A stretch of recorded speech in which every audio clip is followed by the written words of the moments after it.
Telugu Desam party జాతీయ అధ్యక్షులు నారా చంద్రబాబు నాయుడు గారికి, యువ నాయకులు నారా లోకేష్ గారికి, తెలుగు ప్రజల రాజకీయ పర్వదినమైనటువంటి మహానాడును వీక్షిస్తున్నటువంటి తెలుగుదేశం పార్టీ కుటుంబ సభ్యులకు, పత్రికా విలేకరులకు, మీడియా సోదరులకు నమస్కారాలు. ఈ మహానాడు వేదికపై 44 సంవత్సరాల తెలుగుదేశ ప్రస్థానంపై మాట్లాడే అవకాశం ఇచ్చిన జాతీయ అధ్యక్షుల వారికి ధన్యవాదాలు తెలియజేస్తున్నాను. అందుకనే ఒక తరానికి స్ఫూర్తిగా మనవి చేస్తున్నా. నటుడిగా, నాయకునిగా, సామాజికవేత్తగా, సాంఘిక సంక్షేమ ప్రదాతగా చరిత్రలో సుస్థిరం సాధించినటువంటి స్వర్గీయ నందమూరి 44 సంవత్సరాల తెలుగుదేశ ప్రస్థానంలో గ్రామాలకు మౌలిక సౌకర్యాలు ఇచ్చాం, ప్రజలకు సంక్షేమ ఫలాలు అందించాం, ప్రజలకు రాజకీయ చైతన్యం ఇచ్చాం, బలహీన వర్గాలకు రాజకీయ జీవితం ఇచ్చాం, సామాజిక మార్పులకు శ్రీకారం చుట్టాం, ఆర్థిక అభివృద్ధికి అందలం వేశాం, నిమ్న జాతుల ఉద్ధరణ కోసం, బడుగు జన ఉద్ధరణ కోసం బాటలు వేశాం, దేశ రాజకీయాలనే సమూలంగా మార్చివేసినాం, రాష్ట్ర రాజకీయాలని, దేశ రాజకీయాలను ప్రపంచవ్యాప్తంగా మార్చివేసినాం. ఇవాళ ప్రధానమంత్రుల, రాష్ట్రపతి ఎన్నికల్లో ప్రధానమైనటువంటి భూమికను పోషించాం. అందుకనే తెలుగుదేశం పార్టీ ప్రపంచవ్యాప్తంగా అనేక దేశాల్లో జెండా ఎత్తి తెలుగువాడి ఆత్మగౌరవాన్ని పాటించినటువంటి చరిత్ర మనది అని సందర్భంగా గుర్తు చేస్తున్నా. అందుకనే స్వర్గీయ నందమూరి తారక రామారావు గారు 2 రూపాయల కిలో బియ్యం, జనతా వస్త్రాలు ఇచ్చాడు, మహిళలకు ఆస్తిలో హక్కు ఇచ్చాడు, రైతులకు రాయితీలు ఇచ్చాడు, మధ్యాహ్న భోజన పథకం పెట్టాడు, మండల వ్యవస్థను ఏర్పాటు చేశాడు.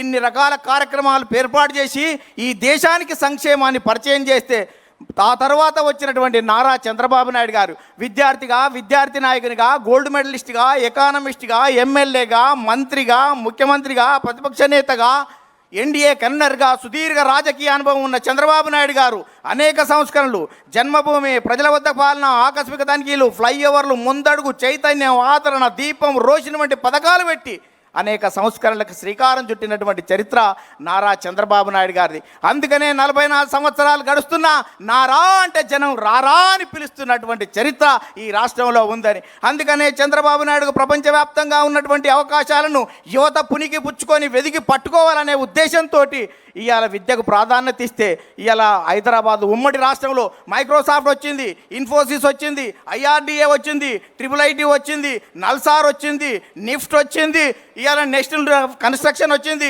బయోటెక్నాలజీ పార్కు వచ్చింది, హైటెక్ సిటీ వచ్చింది, శిల్పారామం వచ్చింది. ఇవాళ భారతదేశంలో, ప్రపంచంలో తెలుగువాడి ఖ్యాతిని నలుదికలా విస్తరించినటువంటి చరిత్ర ఇవాళ చంద్రబాబు నాయుడు గారు దాన్ని ఈ సందర్భంగా గుర్తు చేస్తున్నాను. అందుకనే ఈ రాష్ట్రం విడిపోయిన తర్వాత కూడా ఇక్కడికి మనం ఐటీ గురించి ఆలోచిస్తే సార్ AI గురించి, క్వాంటం గురించి, ఇవాళ డేటా సెంటర్ల గురించి మనకంటే ముందు ఆలోచిస్తున్నటువంటి మీ నాయకత్వంలో ఈ రాష్ట్రం సుభిక్షంగా ఉంటుంది.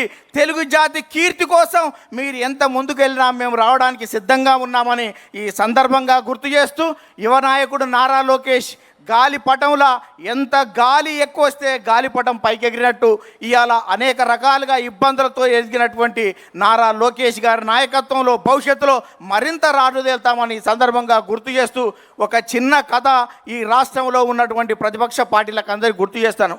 ఒక 2 రాజులు పోరాటం చేసేటప్పుడు ఎవరో ఒకరు గెలుస్తారు, గెలిచిన వారు ఓడిన వారికి మరణశిక్ష విధించాలని చెప్పారంట. 2 రాజులు పోరాటం చేసిన తర్వాత ఒక రాజు ఓడిపోయిండు. ఓడిపోయిన తర్వాత గెలిచిన రాజు ప్రజలే చెప్పారు కాబట్టి మరణశిక్ష వేయమని చెప్పాడంట. మరణశిక్ష వేసే సమయంలో ఆ తాడు తెగిపోయింది. తాడు తెగిపోతే మళ్ళా అతను ఉరిదీసేవాడు రాజుకాడికి వచ్చి, రాజా ఉరిదీసే సమయంలో తాడు తెగిపోయిందంటే వాని పాపాన వాడు పోతాడు, వానికి క్షమించురా అన్నాడంట. క్షమించురా అని చెప్తే మళ్ళీ అక్కడికి వెళ్ళాడంట. వెళ్ళి మీ రాజు ఏమన్నాడు అన్నాడంట. ఏమన్నాడు అంటే, మా రాజు నిన్ను ఉరిదీయొద్దంటాడు అనుకున్నావు కదా అన్నాడంట. అవును, మీ రాజు నైజం అది కదా, అతను ఉరిదీయనీయడు అంటే, ఓ పిచ్చోడా, మా రాజు అక్కడ లేడు, మా యువరాజు ఉన్నాడు, ఇలా సచ్చే వరకు ఉరిదీయమని చెప్పిండు అని చెప్పిండంట. అందుకనే రాష్ట్ర రాజకీయాల నుంచి ఇప్పటి నుంచి మాట్లాడేటువంటి నాయకులు భవిష్యత్తులో తెలుగుదేశ పరిణామాలు ఏ రకంగా ఉంటాయో గుర్తుపెట్టుకోవాలని మీ అందరికీ గుర్తు చేస్తూ ముగిస్తున్నాను. ధన్యవాదాలు. విశ్వవిఖ్యాత నట సార్వభౌమ నందమూరి తారక రామారావు గారిని స్మరిస్తూ ఈరోజు జయంతి సందర్భంగా శతకోటి నివాళులర్పిస్తూ ప్రత్యేక పరిస్థితుల్లో మహానాడుని హైబ్రిడ్ మోడల్ నిర్వహిస్తున్నటువంటి ఈ మహానాడు వేదిక మీద మనందరి ఆరాధ్య దైవమైనటువంటి నారా చంద్రబాబు నాయుడు గారికి కార్యనిర్వాహక అధ్యక్షులు నారా లోకేష్ బాబు గారికి, జాతీయ రాష్ట్ర కమిటీలకు, పోలిట్ బ్యూరో సభ్యులకు, 175 నియోజకవర్గాలలో తెలుగుదేశం కుటుంబ సభ్యులకు అందరికీ కూడా పేరు పేరుగా శుభాకాంక్షలు, నమస్కారాలు తెలియజేస్తూ, ఈరోజు అన్నదాతకు అండగా అంటూ చరిత్ర అదే రకంగా ప్రారంభం కావాల్సినటువంటి రోజుల నుంచి మన పసుపు జెండాలో ఉన్నటువంటి నాగలి యొక్క ప్రాముఖ్యతని, వాటిని వివరించేటువంటి అంశం మీద మాట్లాడడానికి అవకాశం కల్పించినందుకు మరొక్కసారి అధినాయకుడికి ధన్యవాదాలు తెలియజేస్తూ, ఈ నేల గుండె చప్పుడు రైతన్నని, అన్నం పెట్టే రైతుని దేవుడిగా చూసిన మహానేత, విశ్వవిఖ్యాత నట సార్వభౌమ నందమూరి తారక రామారావు గారు. ఆయన ఆలోచనకు ప్రతీకే ఈ పసుపు జెండాలో నాగలి. నాగలి అనేది కేవలం గుర్తు కాదు, పేదవాడి ఆత్మ, ఆంధ్ర రాష్ట్ర ప్రభుత్వం ఉన్నటువంటి ఆత్మగా, పొలం దున్నే చేతిని గౌరవించడం అంటే అన్నం పెట్టే తల్లిని గౌరవించే విధంగా నందమూరి తారక రామారావు గారు భావించి, పేదవాడికి సంబంధించినటువంటి గుడిసె, నాగలి, చక్రాన్ని పసుపు జెండాలో పెట్టి ప్రతి పేదవాడికి దగ్గరగా చేసినటువంటి మహానుభావుడు నందమూరి తారక రామారావు గారు. అదే రకంగా రైతంటే కేవలం ఓటు బ్యాంకు కాదు, రైతంటే ఈ రాష్ట్ర భవిష్యత్తును నమ్మే నాయకత్వంగా మన ముఖ్యమంత్రి వారు నారా చంద్రబాబు నాయుడు గారు రైతుల ఆత్మహత్యలే కాకుండా రైతుల ఆత్మవిశ్వాసాన్ని పెంచుతూ వ్యవసాయాన్ని పండుగ చేయాలనే ఉద్దేశంతో యువతకు మళ్ళీ తిరిగి వచ్చి ఆ రంగంలో వచ్చే విధంగా ప్రత్యేకమైనటువంటి, కేవలం సబ్సిడీలు ఇస్తే సరిపోదని చెప్పి ఇక్కడ స్మార్ట్ అగ్రికల్చర్, సాంకేతికతగా నీటి నిర్వహణ, మార్కెట్ సదుపాయాలు, అదే రకంగా కిసాన్ డ్రోన్ యాప్, రైతు రిజిస్ట్రీ, ఈ పంట కార్యక్రమాలన్నీ ముందుకు తీసుకొచ్చి వ్యవసాయాన్ని లాభసాటిగా చేయాలని ముందుకు తీసుకున్నటువంటి దార్శనికత కలిగిన నాయకుడు మన ముఖ్యమంత్రి నారా చంద్రబాబు నాయుడు గారు. ఎరువుల కొరతతో రైతులు ఇబ్బంది పడకుండా ముందుగానే ఆ ఎరువులన్నింటి నిల్వలు చేసి రైతు కష్టపడేటువంటి తత్వం ఉన్న రైతుకి వెన్నంటి ఉండే ప్రభుత్వంగా కూటమి ప్రభుత్వం నిలిచింది. అదే రకంగా మద్దతు ధరలు కావచ్చు, పంట కొనుగోలు కావచ్చు, మిర్చి కావచ్చు, నష్టపోయిన ఉల్లి రైతుల ఖాతాలో జమ చేయడం కావచ్చు, అదే రకంగా ఉన్నటువంటి కోకో, మామిడికి అన్నిటికి కూడా కష్టం వచ్చినప్పుడు రైతుకు అండగా నిలబడిన పార్టీ ప్రభుత్వం, కూటమి ప్రభుత్వం. మరి గొడ్డలి పార్టీ అధికారంలో ఉన్న రోజున ఏం చేశారు? 380 కోట్ల రూపాయలు కేవలం ఆ రోజు మద్దతు ధరకు ఇచ్చామని చెప్పి మాట్లాడి రైతుల కోసమే పుట్టాము, రైతుల కోసమే ఉన్నామని తప్పుడు మాటలు మాట్లాడినటువంటి పరిస్థితి. కూటమి ప్రభుత్వంలో ఈరోజు రైతులు వ్యవసాయం పట్ల ఉన్న చిత్తశుద్ధి 2024-20 నెలల్లోనే కేవలం మద్దతు ధర 1200 కోట్లు ఇచ్చిందంటే ఇది చిత్తశుద్ధి వ్యవసాయం రైతు పట్ల అని చెప్పి మహానివేదిక గర్వంగా తెలియజేస్తున్నాం.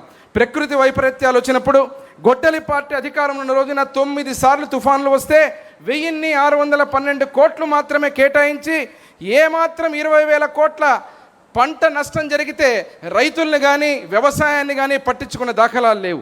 అదే రకంగా అన్నమయ్య ప్రాజెక్టు విపత్తు వస్తే 39 మంది ప్రాణాలు పోగొట్టుకుంటే ఆ యొక్క ప్రాజెక్టుకు కానీ కష్టానికి వచ్చినటువంటి రైతుల విషయంలో కానీ పట్టించుకున్న దాఖలాలు లేవు. కూటమి ప్రభుత్వం 2024-25లో 310 కోట్లు నేరుగా రైతుల ఖాతాలో జమ చేయడం, గొడ్డలి పార్టీ నష్టపరిహారాన్ని 15,000కు తగ్గిస్తే మన ప్రభుత్వం వచ్చిన తర్వాత 25,000కు పెంచడం, ఇవన్నీ కూడా రైతుల పట్ల, వ్యవసాయం పట్ల మన కూటమి ప్రభుత్వానికి చిత్తశుద్ధిని తెలియజేస్తూ ఉంది. మరి నీటి నిర్వహణ, రాయలసీమ ప్రాంతం నుంచి వచ్చినటువంటి వ్యక్తిగా నేను ప్రతి నీటి బొట్టుకు ఇబ్బంది పడేటువంటి పరిస్థితులు ఉన్న ప్రాంతంలో ప్రతి ఒక్క నీటి చుక్కకు అక్కడ ఉన్నటువంటి ప్రాంత పరిస్థితులు ఇప్పుడే నరేంద్ర అన్నగారు చెప్పారు. పగిలినటువంటి బూడి భీములు, అదే రకంగా ఆకాశం వైపు చూసే రైతు కళ్ళీళ్ళలో కన్నీరు, పగుళ్ళు నీరిన ఎండిపోయిన బావులున్న కొన్ని పరిస్థితి. అలాంటి గడ్డ మీద జలాలని ప్రతి ఎకరాకు నీళ్ళు ఇవ్వాలనే ఆలోచనతో ముందుకు పోయిన పార్టీ తెలుగుదేశం పార్టీ. తెలుగు గంగ కేవలం నీళ్లు తీసుకురాలేదు, ప్రతి ఒక్క రైతు కుటుంబంలో ఆనందాన్ని మొలకెత్తించింది, చిరునవ్వులు చిగురించింది. గాలేరు నగరి కేవలం కాలువ కాదు, అది రైతన్న ఆశల ప్రవాహం. హంద్రీనీవా కేవలం ఒక ప్రాజెక్టు కాదు, అవి ఎండిన రాయలసీమ గుండెల్లో చేరిన జీవనాడి అని తెలియజేస్తున్నాం. ఎవరో మ్యాప్ మీద గీతలు గీస్తే వచ్చిన ప్రాజెక్టులు కాదు, రైతులు ప్రతి ఒక్కరు కూడా ఎన్నో ఏళ్లుగా వారి కన్నీళ్లతోటి చారిత్రాత్మకంగా ఆశగా ఎదురు చూసిన ప్రాజెక్టులు. ఈరోజు కుప్పం వరకు కృష్ణా జలాలు తీసుకురావడం అంటే అది కేవలం ఇంజనీరింగ్ కాదు, అది రాయలసీమ రైతులకు సాగు మరియు రాయలసీమ ప్రజల దాహానికి చంద్రబాబు నాయుడు గారు ఇచ్చినటువంటి సమాధానం అని చెప్పి గర్వంగా ఈ మహానడివేదికగా తెలియజేస్తున్నాం. అదే రకంగా పట్టిసీమ ద్వారా నదుల అనుసంధానం చేసి గోదావరి కృష్ణ అనుసంధానాన్ని రికార్డు సమయంలో పూర్తి చేసి అక్కడ ఉన్నటువంటి కృష్ణా జలాలని మన ప్రాంతానికి తీసుకొచ్చినటువంటి, రాయలసీమకి తెచ్చి 52 టీఎంసీ రికార్డు సమయంలో ఇచ్చినటువంటి పరిస్థితి. మన యువగల రథసారథి ఈరోజు అదే రకంగా తండ్రికి తగ్గ తనయుడుగా ఎన్టీఆర్ గారు, చంద్రబాబు నాయుడు గారు ఏదో ఆలోచించారో అదేవిధంగా యువగల రథసారథి రాయలసీమలో పాదయాత్ర చేసిన రోజున, మాతో పాటు పాదయాత్ర చేసిన రోజున రాయలసీమ పచ్చగుండాలి, ప్రతి ఎకరాకు నీళ్ళు ఇవ్వాలి, రైతు కష్టానికి గౌరవం దక్కాలి అంటూ రాజకీయ నినాదం కాకుండా సీమ భూమిలో వాగ్దానం చేసిన వ్యక్తి లోకేష్ గారు.